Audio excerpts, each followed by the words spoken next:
महाराष्ट्रातील 36 जिल्हे 36 बातम्या पाहण्यासाठी न्यूज G9 चॅनलला सबस्क्राइब करा आणि बेल आयकॉन प्रेस करा।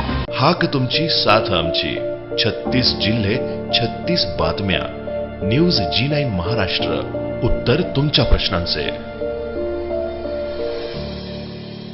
औरंगाबादच्या सिडको भागातील शिवछत्रपती महाविद्यालयात विद्यार्थ्यांनी ऑनलाईन शिक्षण घेताना विद्यार्थ्यांसमोर अनेक प्रश्न उपस्थित होत असल्याचे सांगितले आहे।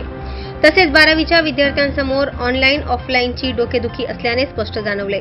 ऑनलाईन आणि ऑफलाईन क्लासेस म्हणजे पालथ्या घड्यावर पाणी या धोरणाचे संकट लक्षात घेता सर्व महाविद्यालयांनी ऑनलाईन क्लासेस घेण्याचा निर्णय घेतला होता। ऑफलाईन देखील एका महिन्यापासून क्लासेस चालू आहेत। आम्ही विद्यार्थ्यांशी संवाद केला असता विद्यार्थ्यांकडून असे लक्षात आले की आम्हाला काही कळले नाही आणि आम्ही पेपरमध्ये लिहायचे तरी काय असा सवाल विद्यार्थ्यांनी सरकारसमोर केला आहे।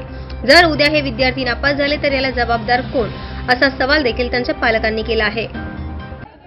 आज आम्ही औरंगाबादमध्ये छत्रपती कॉलेज या महाविद्यालयामध्ये आलेलो आहोत। या महाविद्यालयामध्ये जे 12वीचे जे विद्यार्थिनी व विद्यार्थी आहे या ठिकाणी त्यांचे असे प्रॉब्लेम चालू आहे की जसं लॉकडाऊन लागलं आणि लॉकडाऊन लागल्यानंतर 3 महिने ऑनलाईन क्लासेस महाविद्यालयाने चालू घेण्याचा निर्णय घेतला।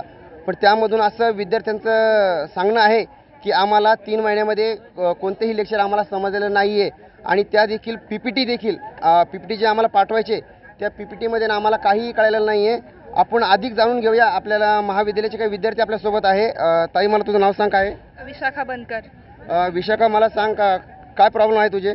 मीन्स आमचे लॉकडाऊन झाल्यानंतर 3 महिने लेक्चर घेतले, बट लेक्चरमध्ये पण त्यांनी पीपीटी सेंड केला। पीपीटीमध्ये मध्ये गॅप असायचा, लेक्चर कंटिन्यू व्हायचे नाहीत। परत लेक्चर घेतले तर घेतले, नाही तर नाही घेतले। आणि त्यांनी सरकारने 25% सिलेबस आमचा कट केला। आम्हाला त्यातून म्हणजे 25% सिलेबस कट करून आम्हाला अर्ध शिक्षण भेटत नाही ना। आम्हाला गुणवत्ता नको आहे। म्हणजे विद्यार्थ्यांचं म्हणणं आहे की आम्हाला सध्या गुणवत्ता नको आहे, पण आमचे जे प्रॉब्लेम जे आहे हे आमचे प्रॉब्लेम जे लवकरात लवकर सोडण्यात यावं आणि जे आम्ही नेमकं पेपरमध्ये लिहायचं तरी काय, आमचा सिलेबसच कंप्लीट झालेला नाही आहे तर आम्ही पेपरमध्ये लिहायचं काय। अजून देखील आपल्यासोबत विद्यार्थिनी आहे। काय तुझं नाव काय ताई? सरिता भोजने। सरिता, मला सांग अजून काय प्रॉब्लेम तुझे? आता कॉलेज स्टार्ट झालं पण ते पण सिलेबस सुरुवातीपासून घेता येतं। ते आम्हाला पहिले ऑनलाईन क्लासमध्ये तसं काहीच समजलेलं नाही, पण आता सुरुवातीपासून 2 महिन्यात काहीच कव्हर होत नाही, त्यामुळे खूप प्रॉब्लेम येत आहे आमचा। म्हणजे विद्यार्थ्यांसमोर असा प्रश्न दिसून येत आहे की आता एका महिन्यापासून आमचे रेग्युलर लेक्चर केले पण सिलेबस जो आहे परत तो कंटिन्यू पहिल्यापासून करण्यात येत आहे, म्हणून विद्यार्थी जास्त प्रमाणात भ्रमामध्ये आहे। अजून आपल्यासोबत काही विद्यार्थी अजून आहेत। यासमोर कट फ्रेम कट।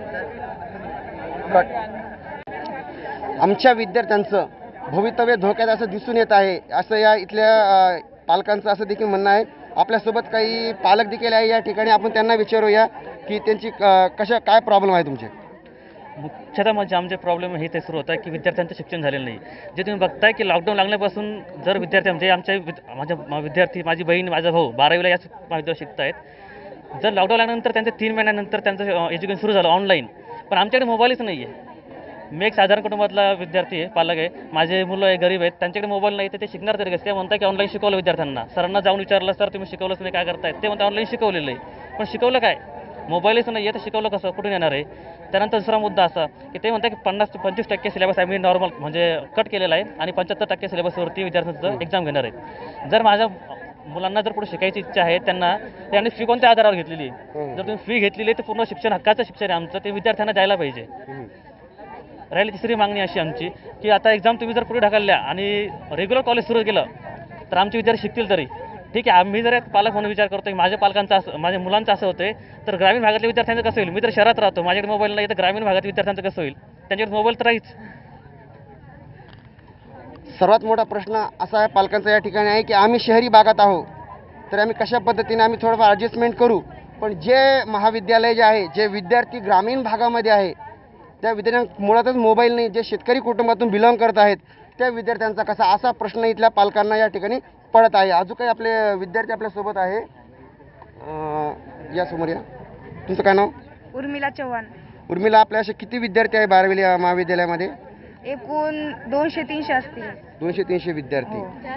त्याच्यापेक्षाही जास्त असतील. काही प्रेझेंटही नसते, कारण की कोणी दूर दूर राहतात ना, येण्याची त्यांची प्रॉब्लेम असते, येण्या जाण्याची.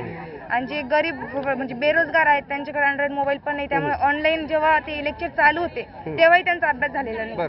आणि ते इतके दूर राहतात की ते येऊ पण शकत नाही इथे, आणि त्यांचा अभ्यासही कंप्लीट होणार नाही, कव्हर होणार नाही. त्यामुळे मग शिक्षण म्हणजे पेपर कसे देणार ते, त्यांचं तर पूर्ण वर्ष वाया जाणार आहेत ना. आणि जरी पोस्टपोन झाली परीक्षा तरी आमचं पुढचं वर्षही वायाच जाणार आहे ना, त्यामुळे मग कसा कव्हर करता येईल. या ठिकाणाहून असं दिसतंय की जे विद्यार्थी आहे हे एकदम मध्य कुटुंबातून या ठिकाणी येत आहेत. पण एकीकडे महागाईचा असाही प्रश्न, महागाई एकीकडे चाललेली आहे, पेट्रोल एवढे महाग होत चाललेले आहे, आणि पालकांसमोर असा प्रश्न आहे की विद्यार्थ्याला शिकवायचं तरी कसं. G9 news Aurangabad. ताई, तुझं काय नाव? पौर्णिमा निकाळजे. पौर्णिमा, काय प्रॉब्लेम आहे तुझे? सर, आता पुढे सगळ्यांना MBBS इंजिनिअरिंग वगैरे करायची, जसं की मला MBBS करायचे, पण मग पुढे आता हेच शिक्षण जर कंप्लीट नाही झालेलं आहे, हीच कन्सेप्ट नाही समजली, तर पुढे फर्स्ट इयरला आम्ही ॲडमिशन घेऊन शिकणार काय? आणि पुढे MBBS मग बनणार कसं डॉक्टर? स्वतःचे स्वप्ने कसे पूर्ण करायचे? म्हणजे मुळातच जर आताच आम्हाला 12वीत जर हे प्रॉब्लेम येऊ लागले तर पुढे CETला आमचं कसं होणार, असं विद्यार्थ्यांचं या ठिकाणी म्हणणं आहे. काही विद्यार्थी अजून आपल्यासोबत आहेत. प्रेमकर, विद्यार्थ्यांचं काही विद्यार्थी असं म्हणणं आहे की आम्ही खूप गरीब कुटुंबातून बिलॉंग करतो, आमच्याकडे अँड्रॉइड मोबाईल सुद्धा नाही आहे, मग एज्युकेशन करायचं तरी कसं. अजून आपल्यासोबत काही विद्यार्थी आहेत. मित्र, तुझं काय नाव म्हटलं? शेजान सय्यद. सांग अर्शद शेख. मला सांग, तुझं कशा पद्धतीने एज्युकेशन झालेलं आहे?